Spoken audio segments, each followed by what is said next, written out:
thank you all for being here today. We're delighted to see so many people here at this workshop. And again, as Kathleen will outline, we think that this resource, which the RiVeR project is providing and has developed, is meeting a really well met need in the sector. So I'm delighted now to hand over to the powerhouse of the RiVeR project, Dr. Kathleen Nallen. And Kathleen is the project lead for the RiVeR project. The RiVeR project is based in the School of Health and Science. I should have mentioned that colleagues from the School of Health and Science project management team are joining us here today as well. So Kathleen is going to give an overview of the RiVeR project and then we'll hand over to Deputy Marie. Thank you.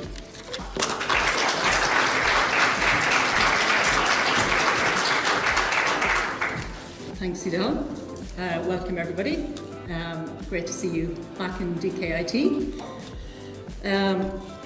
So as Edel said, just going to give you a brief overview, basically just the background for those of you who are not familiar with it. I know a lot of you are at this stage, but for those of you who are not, just a very brief background to the RiVeR project and then just updates on where we're at with it basically.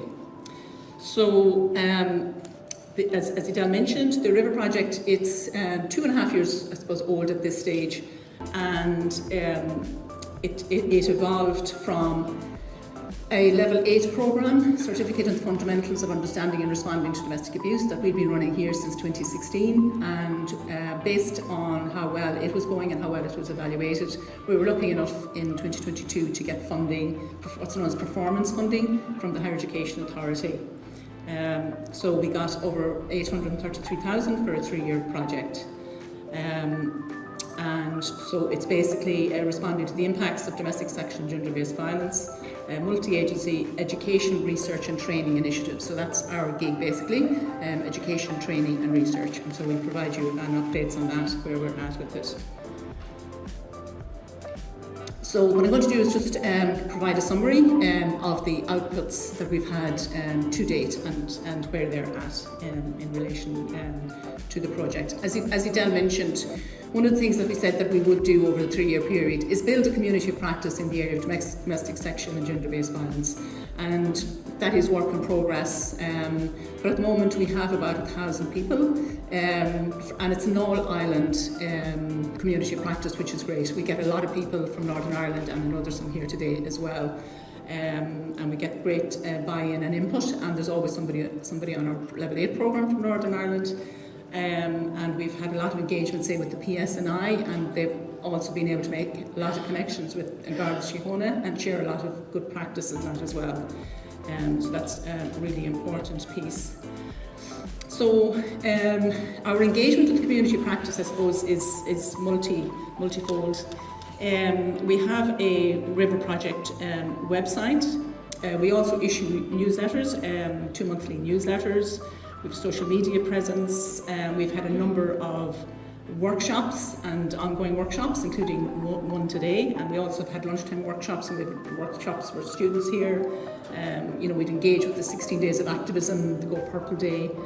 We've had events here with Seeking Safety Ireland to see all here today from them. So lots of workshops and engagement, and we also have an annual conference every January as well. And talking about the annual conference, there's a date for your diary. The next conference will be on the 23rd of January 2026. And the theme for that is Educating for Change, celebrating a decade of DSGDB education at DkIT, because it'll be 10 years since we started our first Level 8 programme. So we have confirmed speakers for that, keynote speakers. So one of them will be Jacqueline Connolly, who some of you are familiar with. Her sister Clodagh Hall was involved in a homicide with her 3 boys in Cavan. So Jacqueline is going to be speaking, quite an impactful speaker, I'm sure, at that event. We also have Nicola Douglas from the European Regional Manager of the Safe and Together Institute. We also have students who are graduates from our Level 8 programme, are going to talk about the impact that the programme has had on their practice. And also we will have in the afternoon oral presentations And just to say the call for abstracts is out at the minute, so the deadline for submission of abstracts for that is the 31st of October.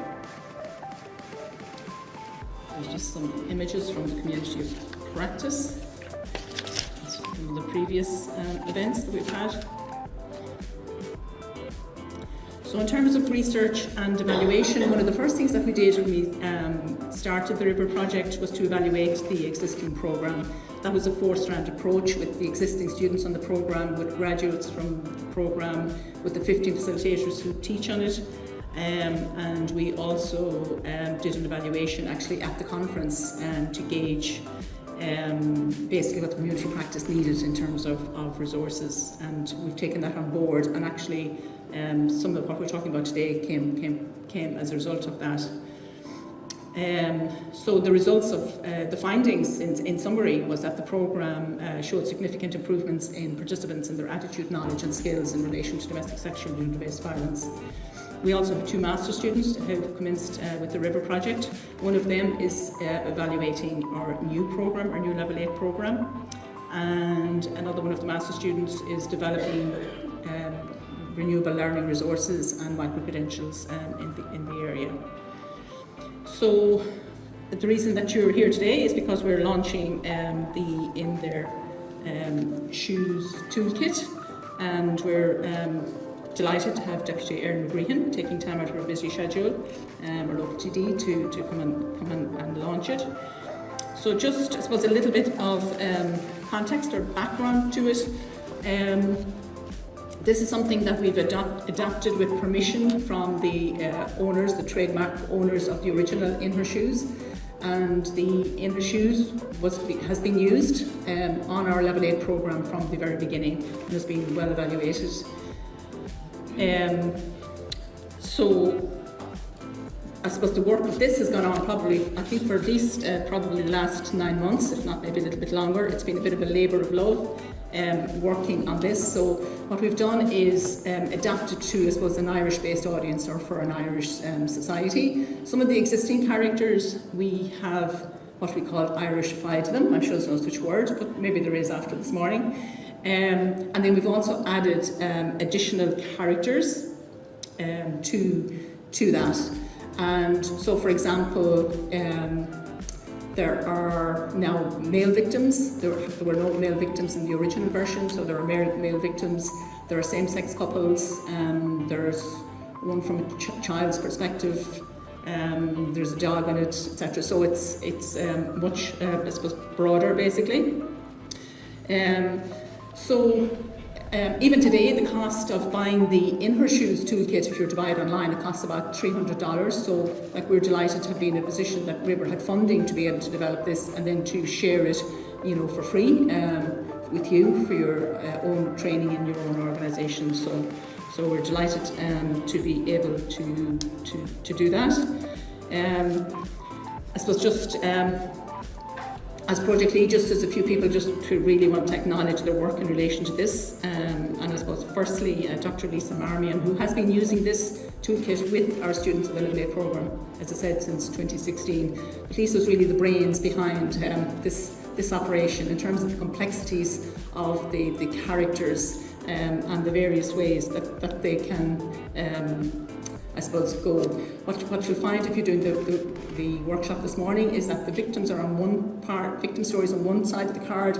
On the back of it is what the perpetrator is thinking. But there's also at the various stations, there's various options. Some it's a throw of the dice as to what happens. So all these scenarios had to be figured out for each of the characters.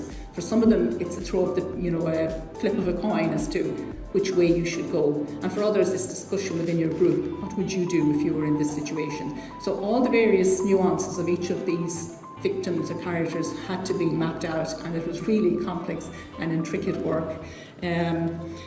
So I suppose just to acknowledge that, and also the work of Fiona Quinn, who's out at the registration desk. But in terms of the printing and the organising and getting the toolkits and getting it The design of the toolkits, that was an absolute huge piece of work. That was almost like a RiVeR project in itself, that whole in their shoes piece. I just want to really acknowledge the huge amount of work that they put in. I also want to acknowledge that we worked with an advisory group on this, mainly members of the steering committee, but not all, so I just want to acknowledge them, most of who are here today. So Anya Costello from the National Coordinator for the Childhood Domestic Abuse Project from Bernardo's, gives great guidance. Andrea McDermott, who's beside her there, Clinical Manager with Men's Aid Ireland. Patricia Rahel. Patricia works with us here in DkIT. She's a lecturer in the BA in Social Care programme. And so Patricia piloted the In Their Shoes with her fourth year social care students. And that was really, really helpful. So we got great feedback from them. So that was great as well. Dr. Michelle Walsh also, who's the CEO from Move Ireland. Michelle couldn't be here today, but she was actually we had another one of these workshops on the 8th of September, so Michelle was at that. And we have also Michelle Woods here this morning. Michelle is the head of Childhood Support Network in Drogheda Women's and Children's Refuge. So I just want to acknowledge their contribution, and they gave us characters, core characters that we could then go off and build, I suppose, and develop and give us guidance in relation to it.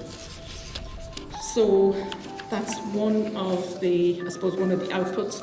Basically, I suppose what we said was we would develop what's known as RLOs, or reusable learning objects, or reusable learning resources. So this would be one of those in their shoes. Toolkit is one of those resources.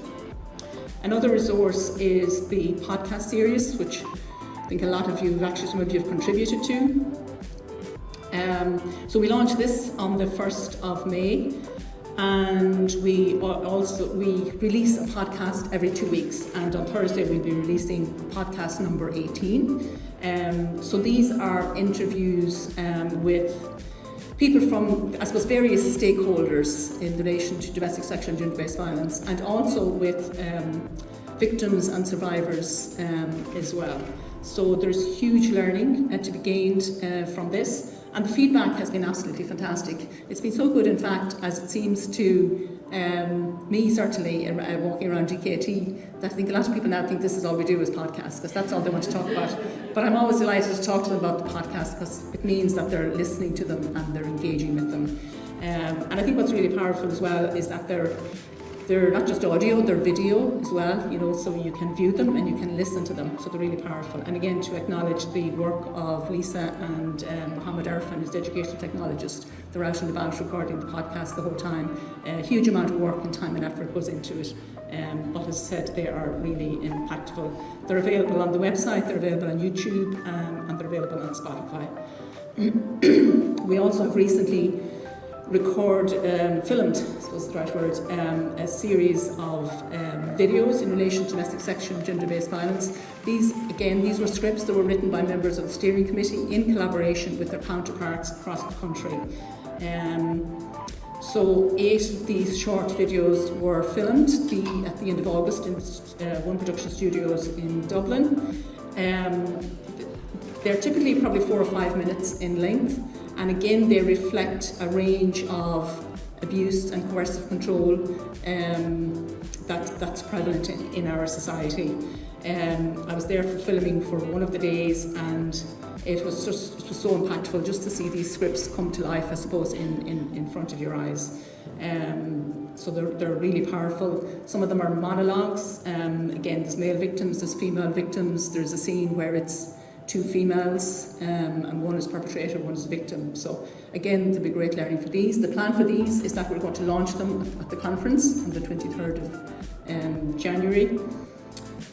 And also we will then be making them available for education and training for people who need them for their own education and training. Just, I suppose, the process exactly in relation to that, we just haven't finalised, but we will be keeping you updated in relation to that. Just to rewind slightly, I should have said, just when I was talking about the In Their Shoes, there is another workshop that we plan on having, and it's actually the day before the conference. It'll be the 22nd of January.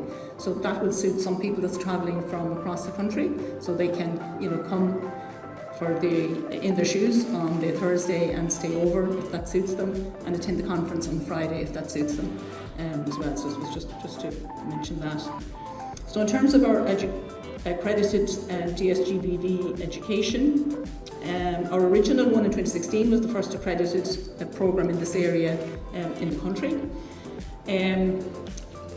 Based on the evaluation that we did, we developed a brand new programme, and you can see the title of it there. We like long titles. So that programme commenced September last year, and now the third intake of it commenced on the 18th or 19th of September. And again, some of them are here today, and there's a nice photograph of them on day one. So this programme runs twice per year, so we run it it's 13 weeks, we run it from September to December, and then we start again in January to May. So there's two intakes. And delighted also that the RiVeR can fund 5 students per cohort. The typical profile that's in this class, and again the class currently is probably very similar to it, we'd have a lot of Gardaí and detectives, social care workers, social workers, psychotherapists, nurses, midwives, people working frontline specialist services, with homelessness, etc. So that kind of profile is typical, and then there are others as well on the programme, but that's kind of a typical profile. We've also developed small units of study called micro-credentials for frontline staff. Basically, we've developed one recently in relation to coercive control. It's a 5-credit module that will run over 9 weeks. We recently submitted that. We hope to get it validated shortly and to run it next semester. That's the plan for it. We also developed one. Again, obviously these are in collaboration with a multidisciplinary team. So one in relation to children and adolescents in the context of DSGBV. This is a bigger module. It's a 15-credit module, and it was developed at level 9, and that was based on findings from a national survey that we did in terms of what was needed in relation to that. And one of our master's students are developing a micro-credential in relation to self-care. And we also plan on developing a master's. There is no master's in domestic sexual and gender-based violence in the country, so we also put out a national survey last year, and we got 144 responses, and 95 of those said they would do a master's in this area if we were running one on DkIT. It wasn't something we set out to do in our submission to the Higher Education Authority, but it became apparent very quickly that there was a demand for it. So there's a meeting in the diary for next week for this to start with. So that's that. In terms of the future, well, yeah, question mark over that. The RiVeR runs dry at the end of September next year.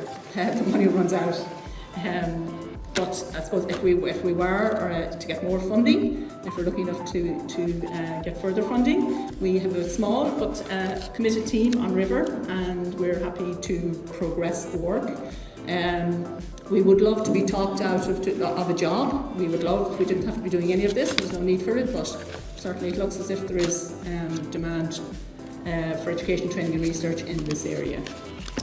So thank you all for your ongoing support, and I'll hand you back to Adele. Thank you.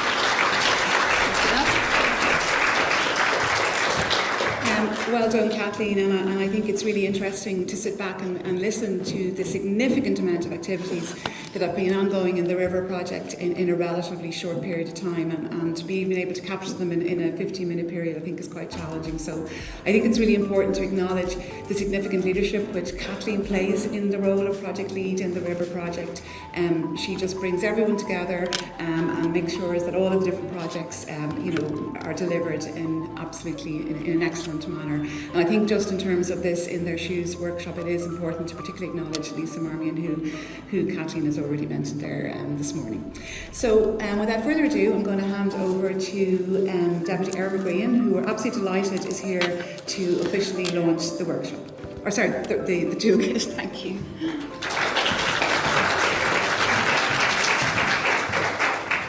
Good morning, everyone.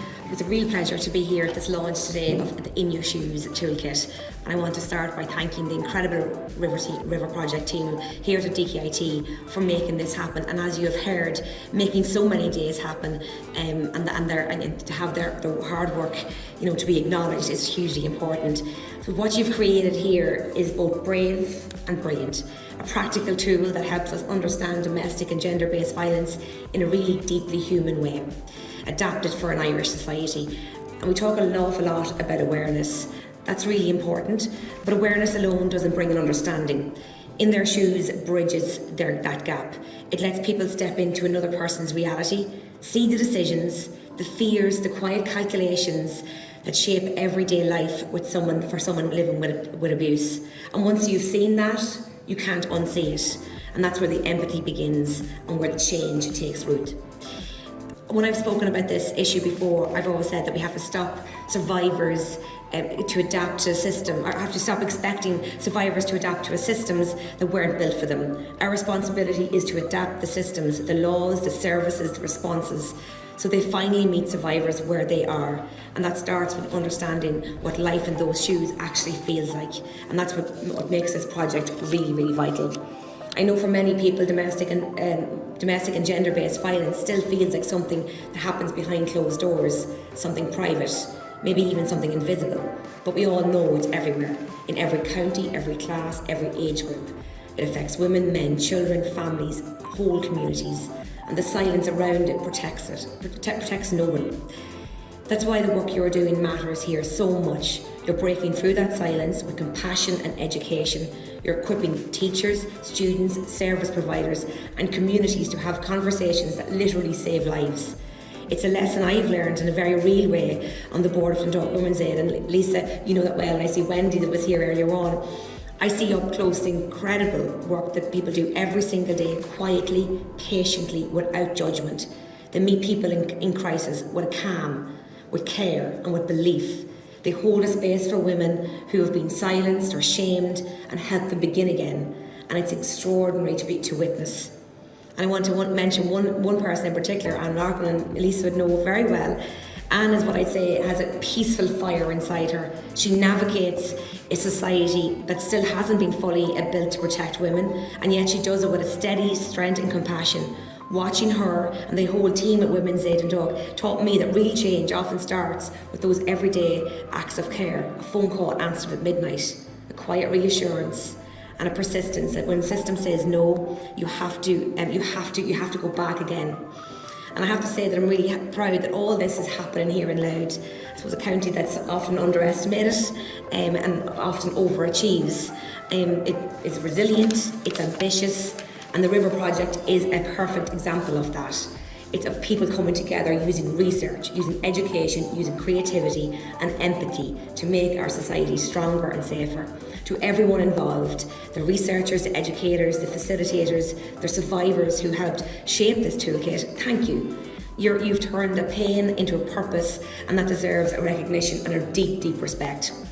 We have a national strategy on domestic, sexual and gender-based violence. We have laws, but culture changes are much slower than legislation. Projects like this help move that culture along, one conversation, one workshop, one changed mindset at a time. And what I love most about In Their Shoes, it doesn't just tell people what to think, it asks them to feel. It invites them to listen, to imagine and to stand in solidarity, and that's really, really powerful because empathy is what fuels progress, and that's what turns policy into protection and words into real support. So today is more than just a launch, it's a call to action. It's a reminder that every one of us have a role to play in ending domestic and gender-based violence, whether you work in education, health, justice, or simply care about your neighbours. This toolkit gives you a way to start.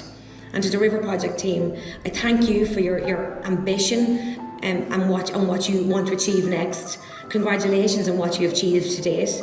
You should be deeply proud of this work. And to everyone here today, thank you for being a part of this change, a change we all want to see, a change we must see, and a change we all demand. I'm very proud and chuffed really to be part of this morning event. You are all building an Ireland where safety is not just a privilege, where respect is non-negotiable, and where no one has to walk alone on that road. Oh my God, thank you, and well done.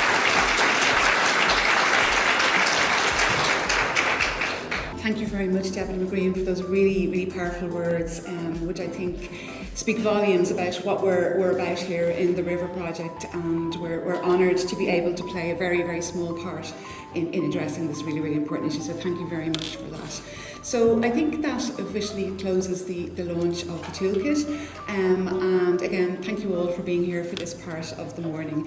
Just all of the events and everything that Kathleen mentioned, all of the information is available on the website for the RiVeR project, www.riverproject.ie. So information about the conference, about the workshops, about our programme development, etc. So take the time to have a look at our website if you want to learn more about what you heard this morning. So I'm going to ask the people who are involved in the workshop now to remain in the room. I'm going to hand over to my colleague Lisa Marmion, who's going to introduce to you what the workshop is about, and then you'll be brought to the venue. Thank you very much, everybody. Thank you.